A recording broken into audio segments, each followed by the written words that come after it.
21वां अध्याय। प्रमेय अंतर्गत अभिधेय विचार, रागानुगा साधन भक्ति।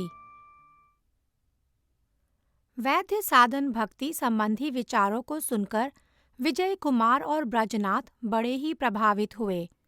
दोनों ने परस्पर मिलकर स्थिर किया कि परमार्थ राज्य में प्रवेश करने के लिए किसी सिद्ध महात्मा से हरिनाम और दीक्षा ग्रहण करना आवश्यक है। इसीलिए उन्होंने समय नष्ट ना कर अगले दिन ही सिद्ध बाबाजी महाराज से दीक्षा ग्रहण करने का निश्चय किया। विजय कुमार को लड़कपन में ही उनके कुलगुरु द्वारा दीक्षा मंत्र मिल चुका था, परंतु ब्रजनाथ को केवल गायत्री मंत्र की दीक्षा के अतिरिक्त किसी दूसरे मंत्र की दीक्षा नहीं मिली थी। बाबाजी महोदय के उपदेशों से ये दोनों पहले ही अच्छी तरह समझ गए थे कि अवैष्णव गुरु द्वारा प्राप्त मंत्र का जप करने से जीव नरकगामी होता है। इसीलिए विवेक बुद्धि होने पर उसे फिर से शास्त्रीय विधियों के अनुसार शुद्ध वैष्णव गुरु से दीक्षा लेनी चाहिए। विशेषकर सिद्ध भक्त से मंत्र ग्रहण करने से अति शीघ्र ही मंत्र की सिद्धि होती है। ऐसा सोचकर दोनों ने यह निश्चय किया कि वे दोनों कल सवेरे मायापुर में गंगा स्नान कर परम आराध्य बाबाजी महाशय के निकट दीक्षा लेंगे। दूसरे दिन सवेरे गंगा स्नान कर 12 अंगों में तिलक धारण कर दोनों ने श्री रघुनाथ दास बाबाजी के चरण प्रांत में पहुंचकर उन्हें साष्टांग दंडवत प्रणाम किया। बाबाजी महाराज सिद्ध वैष्णव थे। वे दोनों की मन की बात समझ गए, परंतु ऊपर से बोले, आज इतने सवेरे कैसे आए? क्या बात है? दोनों ने नम्रता पूर्वक उत्तर दिया, प्रभो, हमें दीनहीन और कंगाल समझकर कृपा करें। दोनों की बात सुनकर बाबाजी बड़े प्रसन्न हुए और दोनों को एक एक कर अपनी कुटी में बुलाकर अष्टादशाक्षर मंत्र प्रदान किया।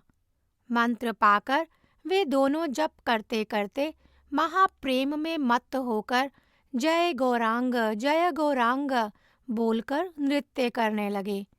गले में त्रिकंठी तुलसी की माला, सुंदर यज्ञोपवीत, 12 अंगों में तिलक, मनोहर मुखमंडल, कुछ सात्विक विकार और आंखों से निरंतर बहते हुए आंसुओं की धारा।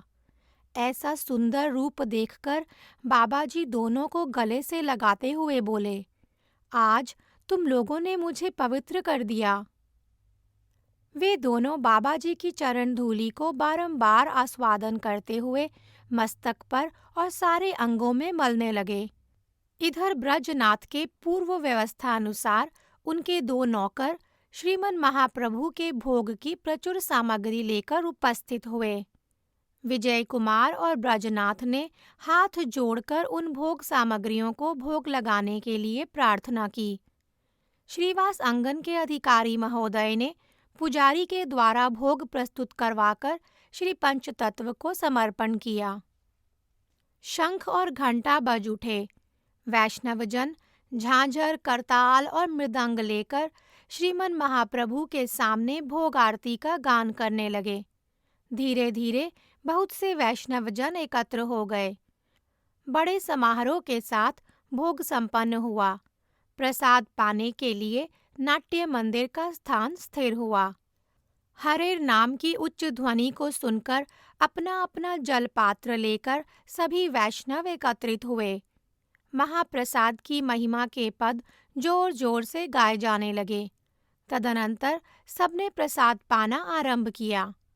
ब्रजनाथ और विजय कुमार महाप्रसाद गुरु वैष्णवों के उच्चिष्ट प्रसाद की आशा से अभी बैठना नहीं चाहते थे, परंतु प्रधान बाबाजी महोदयों ने उन दोनों को बलपूर्वक बैठाकर कहा, तुम लोग गृहस्थ वैष्णव हो, तुम्हारे चरणों में दंडवत प्रणाम करने से हम धन्य होंगे। विजय कुमार और ब्रजनाथ हाथ जोड़कर नम्रता पूर्वक बोले, आप लोग महान त्यागी वैष्णव हैं। आप लोगों का अधरामृत जूठन पाना ही हमारे लिए सौभाग्य की बात है। आप लोगों के साथ बैठने से हमें अपराध लगेगा। वैष्णवों ने कहा, वैष्णवता में गृहस्थ और गृहत्यागी का कोई भेद नहीं। भक्ति के परिमाण के अनुसार ही वैष्णव का तारतम्य होता है, अर्थात भगवान के प्रति जिसे अधिक भक्ति है वही अधिक उन्नत वैष्णव है। इस प्रकार कहते सुनते सभी एक ही साथ बैठकर प्रसाद पाने लगे, परंतु विजय कुमार और ब्रजनाथ श्रद्धा पूर्वक प्रसाद को सामने रखकर भी चुपचाप बैठे रहे। प्रसाद पाते पाते कुछ वैष्णवों की दृष्टि उन पर पड़ी। वे दोनों के चुपचाप बैठने का कारण समझकर रघुनाथ दास बाबा जी से बोले, वैष्णव प्रवर, आप अपने श्रद्धालु शिष्यों पर कृपा करें, नहीं तो ये प्रसाद नहीं पा रहे हैं। वैष्णवों का अनुरोध सुनकर वृद्ध बाबा जी ने अपने प्रसाद से कुछ उठाकर दिया। दोनों परम श्रद्धा के साथ गुरुदेव के दिए हुए प्रसाद को ग्रहण कर श्री गुरुवे नमः उच्चारण कर प्रसाद पाने लगे। बीच बीच में साधु सावधान और प्रसाद महात्म्य सूचक ध्वनि उद्घोषित होने लगी। आहा! उस समय श्रीवास अंगन के नाट्य मंदिर में क्या ही अपूर्व शोभा उदित हुई। सभी ने देखा श्री शची, सीता और मालिनी देवी प्रसाद ला रही हैं और श्रीमन महाप्रभु अपने प्रियजनों के साथ बैठकर बड़े प्रेम से प्रसाद पा रहे हैं। इसे देखकर वैष्णव प्रसाद पाना भूल गए। प्रसाद को लिए हुए उनके हाथ जहाँ के तहाँ रह गए। जब तक यह लीला प्रकट रही, सभी लोग जड़वत होकर दर्शन करते रहे। आंखों से आनंद के आंसू चुपचाप झरने लगे। कुछ ही देर में लीला आंखों से ओझल हो गई और सभी एक दूसरे की ओर देखकर रोने लगे। उस समय प्रसाद का ऐसा मधुर स्वाद हुआ जिसका वर्णन नहीं किया जा सकता। सभी ने एक स्वर से कहा, ये दोनों ब्राह्मण कुमार श्रीमन महाप्रभु के नितांत कृपा पात्र हैं, इसीलिए आज इनके महोत्सव में गौर लीला का पुनः आविर्भाव हुआ। ब्रजनाथ और विजय कुमार रोते रोते बोले, हम बड़े ही दीनहीन अकिंचन हैं, हम कुछ भी नहीं जानते हैं। आज श्री गुरुदेव और वैष्णव जनों की अहेतुकी कृपा से हम यह सब देख सके हैं। आज हमारा जन्म लेना सार्थक हुआ। प्रसाद पाने के पश्चात वैष्णव जनों की आज्ञा लेकर विजय और ब्रजनाथ घर लौटे। अब दोनों प्रतिदिन गंगा स्नान कर गुरुदेव को दंडवत प्रणाम करते हैं। भगवत विग्रह का दर्शन कर भगवन मंदिर और तुलसी की परिक्रमा करते हैं। इस प्रकार रोज कुछ न कुछ शिक्षा ग्रहण करते हैं। 4-5 दिन बीत गए। एक दिन शाम को ये दोनों श्रीवास आंगन में उपस्थित हुए। संध्या आरती और नाम संकीर्तन हो चुका था। श्री रघुनाथ दास बाबा जी अपनी कुटी में बैठकर मधुर स्वर से धीरे धीरे नाम जप कर रहे थे। इसी समय दोनों ने बाबा जी के चरणों में दंडवत प्रणाम किया। बाबा जी ने बड़े प्रेम से उनके सिर पर अपना कर कमल रखकर कुशल क्षेम पूछने के पश्चात बैठाया। सुयोग देखकर ब्रजनाथ बोले, प्रभो, आपकी कृपा से हम वैधि भक्ति साधन को अच्छी तरह समझ गए हैं। अब कृपा कर हमें रागानुगा भक्ति के संबंध में उपदेश प्रदान करें। रागानुगा भक्ति को समझने की हमारी तीव्र लालसा हो रही है। ऐसा सुनकर बाबा जी बड़े आनंदित हुए और बोले, श्री गौरचंद्र ने तुम दोनों को अपना लिया है। तुम लोगों के लिए कुछ भी अदेय नहीं है। सावधान होकर सुनना। मैं रागानुगा भक्ति की व्याख्या कर रहा हूँ। सबसे पहले मैं उन श्री रूप गोस्वामी के चरण कमलों को बारंबार प्रणाम करता हूँ, जिनको श्रीमन महाप्रभु ने मुसलमान संघ से उद्धार कर प्रयाग में रस तत्व की शिक्षा दी थी, जिन्हें उन्हीं परम करुणामय श्री गौरांग प्रभु जी ने विषय गर्त से उद्धार कर श्री स्वरूप दामोदर प्रभु के हाथ समर्पण कर सर्व सिद्धियां प्रदान की थीं। उन व्रज रस के भ्रमर श्री रघुनाथ दास गोस्वामी के चरणों में शरण ले रहा हूँ। रागानुगा भक्ति का विवेचन करने से पहले रागात्मिका भक्ति का स्वरूप बतलाना आवश्यक है। ब्रजनाथ, मैं सबसे पहले यह जानना चाहता हूँ कि राग किसे कहते हैं। बाबा जी, विषयी पुरुष को स्वाभाविक विषय संसर्ग से विषयों के प्रति अनेक आकारों में जो अत्यधिक प्रीति होती है उसे राग कहते हैं। जैसे सौंदर्य देखकर आंखें जिस प्रकार अधीर हो उठती हैं, उसी प्रकार यहाँ विषय के प्रति रंजकता रहती है और हृदय में राग। जब श्री कृष्ण उस राग के एकमात्र विषय हो जाते हैं, तब उस राग को राग भक्ति कहते हैं। श्री रूप गोस्वामी ने राग की परिभाषा इस प्रकार की है। इष्ट के विषय में स्वार्सिकी परमा अविष्टता को राग कहते हैं। कृष्ण भक्ति जब इस रागमयी अवस्था को प्राप्त होती है, तब उस भक्ति को रागात्मिका भक्ति कहते हैं। संक्षेप में ऐसा कह सकते हैं कि कृष्ण के प्रति प्रेममयी तृष्णा को रागात्मिका भक्ति कहते हैं। जिसके हृदय में ऐसा राग उदित नहीं हुआ है, उसे शास्त्रीय विधियों के आचरण द्वारा ही भक्ति लाभ करने का प्रयत्न करना श्रेयस्कर है। वैधि भक्ति में संभ्रम या गौरव बुद्धि, भय और श्रद्धा कार्य करते हैं। रागात्मिका भक्ति में कृष्ण लीला के प्रति लोभ ही कार्य करता है। ब्रजनाथ, रागमयी भक्ति का अधिकारी कौन है? बाबा जी, वैधि श्रद्धा जैसे वैधि भक्ति का अधिकार प्रदान करती है, उसी प्रकार लोभमयी श्रद्धा रागात्मिका भक्ति का अधिकार प्रदान करती है। ब्रजवासियों के श्री कृष्ण के प्रति भाव को लक्ष्य कर उसे प्राप्त करने के लिए जिस सौभाग्यशाली जीव को लोभ होता है, वे रागानुगा भक्ति के अधिकारी हैं। ब्रजनाथ, उस लोभ का लक्षण क्या है? बाबा जी, ब्रजवासियों के परम मधुर भावों को सुनकर उसमें प्रवेश करने के लिए बुद्धि जिसकी अपेक्षा करती है, वही उस लोभ के उत्पन्न होने का लक्षण है। वैधि भक्ति का अधिकारी पुरुष कृष्ण कथा सुनकर उसे बुद्धि, शास्त्र और युक्ति की कसौटी पर कसता है और इन तीनों के साथ कृष्ण कथा की संगति बैठने पर ही वह आगे बढ़ता है।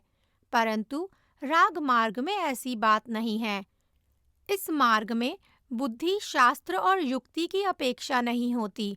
अपेक्षा होती है केवल ब्रजवासी जनों के भाव के प्रति लोभ की। ब्रजवासियों का कृष्ण के प्रति कैसा मधुर भाव था, क्या मुझे वैसा ही भाव प्राप्त हो सकता है? कैसे वह भाव प्राप्त हो? इसीलिए छटपटाहट होती है। ऐसी छटपटाहट या तीव्र लालसा भी उक्त लोभ का लक्षण है। ऐसा लोभ हुए बिना रागानुगा भक्ति में अधिकार नहीं हुआ है, समझना चाहिए। ब्रजनाथ, रागानुगा भक्ति की प्रक्रिया क्या होती है? बाबा जी, साधक का जिस ब्रजवासी गोप या गोपी के सेवा सौंदर्य के प्रति लोभ हुआ है, उसे वह सर्वदा स्मरण करे एवं उसके प्रिय श्री कृष्ण की और उस ब्रजवासी गोप या गोपी की परस्पर लीला कथाओं में निरत हुआ स्वयं शरीर से अथवा मन से सर्वदा ब्रज में निवास करे। उस भाव को पाने के लोभ से अपने अभिलषित ब्रजवासी का अनुसरण करता हुआ सब समय दो प्रकार की सेवा करे, अर्थात बाहर से साधक रूप में सेवा करे और अंतर में सिद्ध देह की भावना पूर्वक सेवा करे। यही रागानुगा भक्ति की प्रक्रिया है। ब्रजनाथ, वैधि भक्ति के अंगों के साथ रागानुगा भक्ति का क्या संबंध है? बाबा जी, वैधि भक्ति के श्रवण कीर्तन आदि जो सब अंग बतलाए गए हैं, वे सभी अंग रागानुगा साधन की साधना में भी वर्तमान रहते हैं। साधक व्रत जनों के अनुगत होकर जिस समय नित्य सेवानंद का आस्वादन करता है, उसके बाह्य शरीर में वैधि भक्ति के अंग समूह लक्षित होते हैं। ब्रजनाथ, रागानुगा भक्ति की महिमा बतलाइए। बाबा जी, वैधि भक्ति के अंगों का निष्ठा के साथ बहुत दिनों तक पालन करने पर भी जो फल नहीं होता है, रागानुगा भक्ति द्वारा वह फल थोड़े ही समय में पाया जाता है। वैध मार्ग की भक्ति विधि की सापेक्ष या अपेक्षा रखने वाली होने के कारण दुर्बला होती है और रागानुगा भक्ति संपूर्ण निरपेक्षा होने के कारण स्वभावतः प्रबला होती है। अतएव व्रज के प्रेमी जनों के अनुगत्य अभिमान लक्षण भाव द्वारा जो राग उदित होता है, उसमें श्रवण, कीर्तन, स्मरण, पाद सेवन, वंदन और आत्मनिवेदन रूप प्रक्रिया सर्वदा अवलंबित होती है। जिनका हृदय निर्गुण होता है, उन्हीं को व्रजजनों के अनुगत्य में रुचि पैदा होती है। इसीलिए रागानुगा भक्ति के प्रति लोभ बड़ा ही दुर्लभ परंतु परम श्रेय का मूल है। रागात्मिका भक्ति जितने प्रकार की होती है, रागानुगा भक्ति भी उतने ही प्रकार की होती है। ब्रजनाथ, रागात्मिका भक्ति कितने प्रकार की होती है? बाबा जी, रागात्मिका भक्ति 2 प्रकार की होती है, काम रूपा और संबंध रूपा। ब्रजनाथ, काम रूपा और संबंध रूपा का भेद बतलाइए। बाबा जी, श्रीमद् भागवत में कहते हैं, कामाद द्वेषाद भयात स्नेहाद यथा भक्तेश्वरे मनः आवेश्य तदघम हित्वा बहवस्तद्गतिं गताः।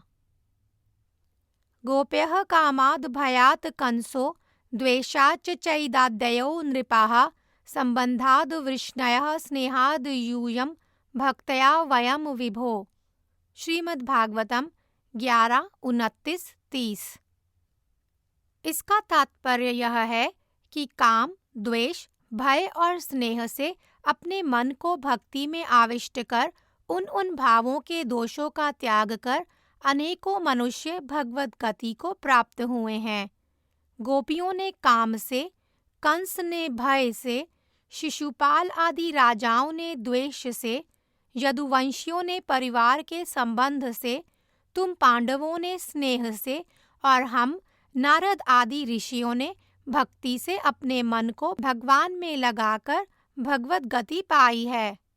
काम, भय, द्वेष, संबंध, स्नेह और भक्ति, इन 6 में भय और द्वेष ये दोनों अनुकूल भाव के विपरीत प्रतिकूल भाव होने के कारण अनुकरण योग्य नहीं हैं। स्नेह एक अंश में सख्य भाव से युक्त होने के कारण वैधि भक्ति के अंतर्गत है, दूसरे अंश में प्रेम भाव से युक्त होने के कारण साधन राज्य में उस स्नेह की उपयोगिता नहीं है। इसीलिए रागानुगा साधन भक्ति के अंदर स्नेह का स्थान नहीं है। भक्तया वयम अर्थात हम लोग भक्ति से भगवान को प्राप्त हुए हैं। इसमें जो भक्ति शब्द आया है, उससे वैधि भक्ति को समझना चाहिए। अर्थात भक्ति शब्द से किसी जगह ऋषियों द्वारा अपनाई गई वैधि भक्ति और किसी जगह ज्ञान मिश्रा भक्ति समझना चाहिए। तद्गतिम गताः अर्थात बहुतों ने भगवत गति को प्राप्त किया है। इस वाक्य का अर्थ अच्छी तरह से समझ लेना आवश्यक है। किरण और सूर्य जैसे एक ही वस्तु हैं, उसी प्रकार ब्रह्म और कृष्ण एक ही वस्तु हैं। कृष्ण की अंग ज्योति का नाम ही ब्रह्म है। ज्ञानी भक्त ब्रह्म में लय हो जाते हैं। कृष्ण के शत्रु भी कृष्ण द्वारा मारे जाकर ब्रह्म में ही प्रवेश करते हैं। इनमें से कोई कोई सारूप्याभास प्राप्त होकर ब्रह्म सुख में मग्न रहते हैं। ब्रह्मांड पुराण के अनुसार ये माया के उस पार सिद्ध लोक में निवास करते हैं। सिद्ध लोक में 2 प्रकार के जीव निवास करते हैं, एक ज्ञान सिद्धि प्राप्त जीव, दूसरे भगवान द्वारा मारे गए असुर। ज्ञान सिद्धों में से कोई कोई सौभाग्यवश पूर्वोक्त राग का आश्रय कर श्री कृष्ण के चरण कमलों का भजन करते करते कृष्ण प्रेम लाभ करते हैं और भगवान के प्रियजनों की श्रेणी में आ जाते हैं। जैसे किरण और सूर्य एक ही वस्तु है, उसी प्रकार कृष्ण किरण स्वरूप ब्रह्म और कृष्ण में वस्तुतः भेद नहीं है। तद्गतिम शब्द का अर्थ कृष्ण गति है। सायुज्य मुक्ति को प्राप्त हुए ज्ञानी और असुर दोनों ही कृष्ण किरण स्वरूप ब्रह्म को प्राप्त होते हैं। शुद्ध भक्त प्रेम द्वारा मूल वस्तु श्री कृष्ण की सेवा प्राप्त करते हैं। अब भय, द्वेष, स्नेह और भक्ति, इन चारों को निकाल देने से काम और संबंध दो शेष रहते हैं। इसलिए राग मार्ग में काम और संबंध दो भाव ही कार्य करते हैं। अतः रागमयी भक्ति दो ही प्रकार की होती है, काम रूपा और संबंध रूपा। ब्रजनाथ, काम रूपा भक्ति का स्वरूप बतलाइए। बाबा जी, काम शब्द से संभोग तृष्णा का बोध होता है। संभोग तृष्णा का स्वरूप रागात्मिका भक्ति के स्वरूप में बदलने से उसमें अहेतुकी प्रीतिमय स्वभाव उदित होता है। अर्थात प्रीति संभोग कृष्ण तृष्णामयी होती है। कृष्ण के सुख समृद्धि के लिए ही अखिल चेष्टाएं होती हैं और अपने सुख की चेष्टा से रहित होती है। यदि अपने सुख की चेष्टा रहती भी है तो वह कृष्ण की सुख समृद्धि के लिए ही स्वीकृत होती है। यह अपूर्व प्रेम केवल ब्रजांगनाओं में ही विराजमान होता है। ब्रज गोपियों का यह प्रेम एक अत्यंत आश्चर्यजनक माधुरी को प्राप्त कर उन क्रीड़ाओं को उत्पन्न करता है। इसीलिए प्रेम विशेष तत्व को पंडित जन काम कहते हैं। वास्तव में ब्रज बालाओं का काम अप्राकृत और दोष गंध से सर्वथा रहित होता है। बद्ध जीव का काम सदोष और तुच्छ होता है। ब्रज गोपियों का प्रेम इतना विशुद्ध और सर्वाकर्षक होता है कि उद्धव जैसे भगवान के परम प्रिय जन भी उसे पाने की लालसा करते हैं। ब्रज गोपियों के काम की तुलना का कोई दूसरा स्थल ही नहीं, केवल वही काम अपनी तुलना का स्थल है। काम रूपा रागात्मिका भक्ति ब्रज के अतिरिक्त और कहीं भी नहीं देखी जाती। मथुरा में कुब्जा का जो काम देखा जाता है वह वास्तव में काम नहीं, रति मात्र है। जिस काम का यहाँ विवेचन हुआ है उससे कुब्जा का कोई संबंध नहीं है। ब्रजनाथ, संबंध रूपा भक्ति कैसी होती है? बाबा जी, मैं कृष्ण का पिता हूँ, मैं कृष्ण की माता हूँ इत्यादि अभिमान से जो कृष्ण भक्ति होती है उसे संबंध रूपा भक्ति कहते हैं।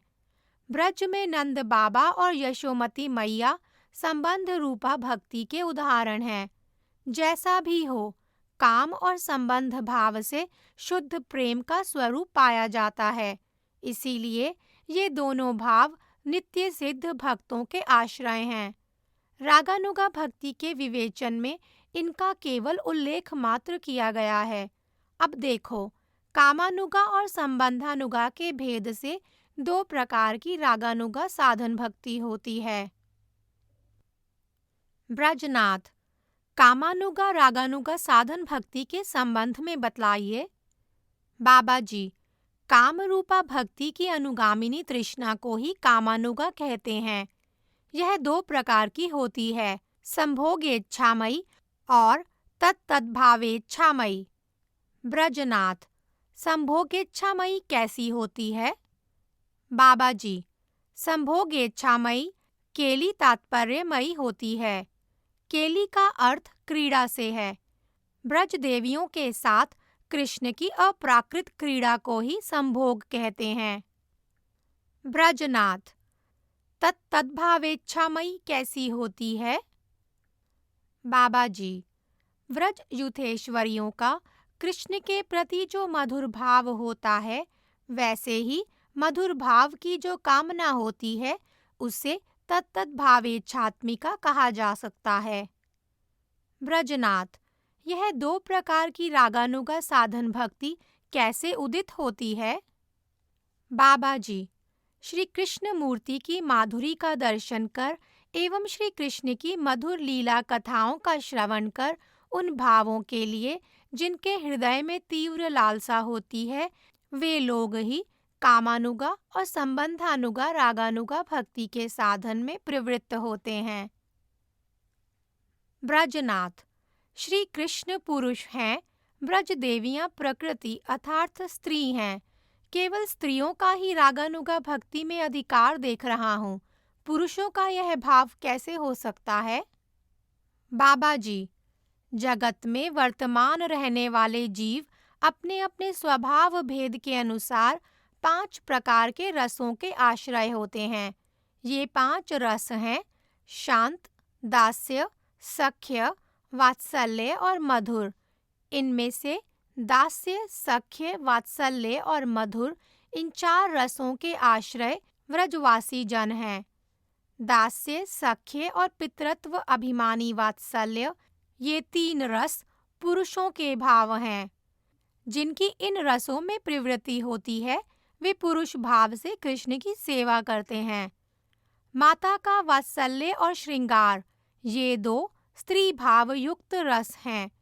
जिनका चित्त इन 2 रसों द्वारा विभावित होता है, वे स्त्री भाव से कृष्ण की सेवा करते हैं। सिद्ध जनों में जैसे स्त्री और पुरुष स्वभाव अलग अलग हैं, उसी प्रकार उनके अनुगत साधकों में ये दोनों भाव पृथक पृथक होते हैं। ब्रजनाथ, पुरुष किस प्रकार से ब्रज देवियों के भाव से या स्त्री भाव से साधन करेंगे? बाबा जी, अधिकार भेद से जिन्हें श्रृंगार रस में रुचि हुई है, वे स्थूल शरीर से पुरुष होने पर भी सिद्ध शरीर में स्त्री आकार में होते हैं। रुचि और स्वभाव के अनुसार वे जिस गोपी के अनुगत होने के योग्य हों, उसके अनुगत होकर अपने सिद्ध शरीर से कृष्ण की सेवा करें। पद्म पुराण में पुरुषों के ऐसे भाव का वर्णन मिलता है।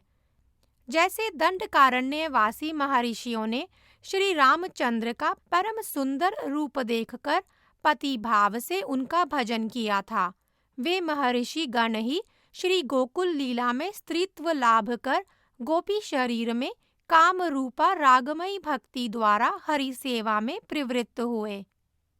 ब्रजनाथ, हमने सुना है गोकुल की स्त्रियां नित्य सिद्धा हैं। वे कृष्ण लीला की पुष्टि के लिए व्रज में अवतीर्ण होती हैं। ऐसी दशा में पद्म पुराण के वर्णन की संगति कैसे हो सकती है? बाबा जी, नित्य सिद्धों का श्री कृष्ण की रास लीला में सहज ही गमन हुआ था, परंतु काम रूपा साधन भक्ति द्वारा सिद्ध होने पर जिनका गोपी के रूप में जन्म हुआ, उन्होंने वार्यमाणाः पतिभिः श्रीमद् भागवतम 10:29-8 श्लोक के अनुसार कृष्ण की मानस सेवा कर अप्राकृत या जड़ से परे चिन्मय स्वरूप प्राप्त कर लिया था। ये गोपियां अधिकांश दंडकारण्य के महर्षि ही थे। पूरा श्लोक इस प्रकार है: ता वार्यमाणाः पतिभिः पितृभिर्भ्रातरः बन्धुभिः गोविन्दापहृतात्मानो न न्यवर्तन्त मोहिताः। अर्थात पति, पिता, माता और भाई बंधु के मना करने पर भी नित्य सिद्धा गोपियां रुकी नहीं, क्योंकि उनका चित्त श्री गोविंद द्वारा चुरा लिए जाने से वे मोहित हो गई थी। यहाँ पर भागवत 10, 23, 20 का श्लोक भी विवेचनीय है। ब्रजनाथ, नित्य सिद्धा गोपियां कौन हैं एवं साधन सिद्धा किन्हें कहा जा सकता है? बाबा जी, श्रीमती राधा जी श्री कृष्ण की स्वरूप शक्ति हैं। उनका पहला कायव्यूह 8 सखियां हैं और दूसरी सखियों को उनका क्रमशः पीछे पीछे वाला कायव्यूह समझना चाहिए। ये सब सखियां नित्य सिद्धा हैं। ये जीव शक्तिगत तत्व नहीं, स्वरूप शक्तिगत तत्व हैं।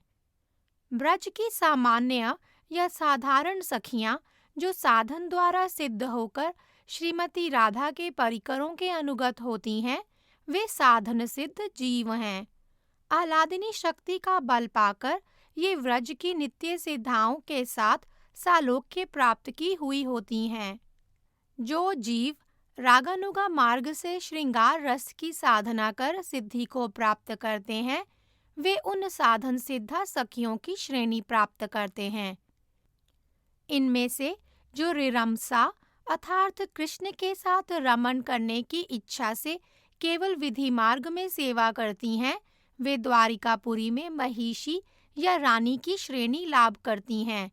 विधि मार्ग से ब्रज देवियों का अनुगत्य लाभ नहीं किया जा सकता, परंतु जो अंतःकरण द्वारा राग मार्ग और शरीर से विधि मार्ग का आचरण करती हैं, वे व्रज सेवा ही प्राप्त करती हैं।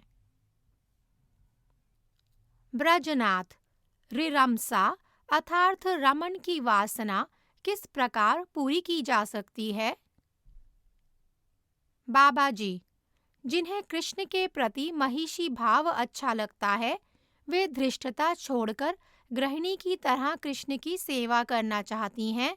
वे व्रज सुंदरियों की तरह सेवा नहीं करना चाहती। ब्रजनाथ, कृपया इस विषय को और भी स्पष्ट कीजिए। बाबा जी, कृष्ण को अपना पति मानकर जो सेवा साधना होती है, उसे महिषी भाव कहते हैं। महिषी भाव प्राप्त होने पर उन्हें स्वकिया भी कहते हैं। साधन काल में जिन्हें स्वकिया अर्थात महिषी भाव रहता है, वे व्रज देवियों के पारकीय रस का अनुभव नहीं कर पाती और इसीलिए वे पारकीय भाव युक्त ब्रज देवियों का अनुगमन करने में असमर्थ होती हैं। अतएव पारकीय भाव से रागानुगा भक्ति का साधन करना ही व्रजरस प्राप्ति का हेतु है। ब्रजनाथ, आपकी कृपा से मैं यहाँ तक तो समझ गया। अब कृपया यह बतलाइए कि काम और प्रेम में क्या भेद है। यदि इनमें कोई भेद नहीं है, तो काम रूपा के बदले प्रेम रूपा कहने से क्या काम नहीं चलता? काम शब्द सुनने में कुछ कटु लगता है। बाबा जी, काम और प्रेम में कुछ भेद है। प्रेम कहने से उसका संबंध रूपा रागमयी भक्ति से कोई अंतर नहीं रह जाता, दोनों एक ही हो जाती हैं। संबंध रूपा भक्ति में काम अर्थात संभोग की इच्छा नहीं होती। संबंध रूपा भक्ति केवल तात्पर्यमयी भी नहीं होती, फिर भी वह प्रेम है। प्रेम में संभोग की इच्छा रूप एक प्रवृत्ति संयुक्त होने पर वह भक्ति कामरूपा कहलाती है। अन्य अन्य रसों में कामरूपा भक्ति नहीं होती। कामरूपा भक्ति एकमात्र श्रृंगार रस में ही होती है और वह भी केवल ब्रज देवियों में ही। संसार में इंद्रिय प्रीति रूप जो काम है, वह इस अप्राकृत काम से पृथक है। इस जगत में जो काम है, वह इस निर्दोष और प्राकृत काम का ही विकार है। कुब्जा का भाव कृष्ण के प्रति नियुक्त होने पर भी उसे साक्षात काम नहीं कहा जा सकता। इंद्रिय तृप्ति कर जड़िए काम जैसे तुच्छ और परिणाम में दुखकर होता है, प्रेमांग का काम वैसे ही आनंदपूर्ण, परम उपादेय और नित्य सुखकर होता है। प्राकृत काम तुच्छ और दोषपूर्ण होने से अप्राकृत काम शब्द का व्यवहार करने में किसी प्रकार का संकोच नहीं होना चाहिए। ब्रजनाथ, अब संबंध रूपा रागानुगा भक्ति की व्याख्या कीजिए। बाबा जी, अपने में कृष्ण के माता पिता आदि संबंधों का आरोप करने का नाम संबंधानुगा भक्ति है। इसमें दास्य, सख्य और वात्सल्य इन तीन रसों की क्रियाएं हो सकती हैं। मैं सेवक हूँ, कृष्ण प्रभु हैं। मैं कृष्ण का सखा हूँ। मैं कृष्ण का पिता या माता हूँ। ये सब संबंध हैं। संबंधानुगा भक्ति व्रजवासियों में ही अतिशय निर्मल रूप में होती है। ब्रजनाथ, दास्य, सख्य और वात्सल्य में रागानुगा भक्ति का किस प्रकार से अनुशीलन होता है? बाबा जी, जिनकी दास्य रस में रुचि होती हैं, वे रक्तक, पत्रक आदि नित्य सिद्ध दासों के अनुगत होकर उनके मधुर भावों, व्यवहारों का अनुकरण करते हुए कृष्ण की सेवा करते हैं। जिनकी सख्य रस में रुचि होती है, वे कृष्ण के प्रिय सखा सुबल आदि में से किसी एक सखा के भावों और चेष्टाओं का अनुकरण करते हुए कृष्ण की सेवा करते हैं। और जिनकी वात्सल्य रस के प्रति रुचि होती है, वे नंद या यशोमती के भावों और चेष्टाओं का अवलंबन कर कृष्ण की सेवा करते हैं। ब्रजनाथ, भावों और चेष्टाओं के अनुकरण का तात्पर्य क्या है? बाबा जी, कृष्ण के प्रति जिनका जो सिद्ध भाव होता है, उसी के अनुसार विशेष विशेष भावों और चेष्टाओं का उदय होता है। उन भावों और चेष्टाओं के साथ ही कुछ बाह्य क्रियाएं भी लक्षित होती हैं। संबंधानुगा भक्ति में साधक इन्हीं भावों, चेष्टाओं और क्रियाओं या व्यवहारों का अनुकरण कर कृष्ण की सेवा करते हैं। उदाहरण के लिए, नंद महाराज का कृष्ण के प्रति पिता का भाव है। अब पितृभाव से उनकी कृष्ण के प्रति जो सब चेष्टाएं होती हैं, उनका अनुकरण करना चाहिए। परंतु स्मरण रहे कि मैं नंद हूँ, मैं यशोमती हूँ, मैं सुबल हूँ, रक्तक हूँ, ऐसी भावना या चिंता कभी नहीं करें, बल्कि अपनी रुचि भेद से उन महाजनों के अनुगत होकर उनके भावों का ही अनुकरण करें, नहीं तो अपराध हो जाएगा। ब्रजनाथ, हमें कौन सी रागानुगा भक्ति में अधिकार है? बाबा जी, बाबा, अपने स्वभाव के ऊपर विचार करो और उसके अनुसार देखो कि तुम्हारा क्या अधिकार है। स्वभाव के अनुसार जैसी रुचि हो, उसी के अनुरूप रस स्वीकार करो। उस रस का अवलंबन कर उस रस के किसी एक नित्य सिद्ध अधिकारी का अनुगमन करते रहो। इसमें केवल अपनी रुचि की परीक्षा करना आवश्यक है। यदि तुम्हारी रुचि राग मार्ग में हो, तो अपनी उस रुचि के अनुसार कार्य करो। जब तक राग मार्ग में रुचि नहीं हो जाती, तब तक केवल विधि मार्ग में निष्ठा रखो। विजय कुमार, प्रभो, मैं बहुत दिनों से श्रीमद् भागवत का पाठ करता हूँ। जहाँ कहीं भी होता है, श्री कृष्ण की लीला कथाओं का श्रवण करता हूँ। जब कभी कृष्ण लीला का अनुशीलन करता हूँ, मेरे हृदय में ऐसा भाव होता है कि मैं श्रीमती ललिता देवी की तरह युगल सेवा करूं। बाबा जी, तुम्हें और कुछ भी कहने की आवश्यकता नहीं। तुम श्री ललिता के अनुगत कोई मंजरी हो। तुम्हें कौन सी सेवा अच्छी लगती है?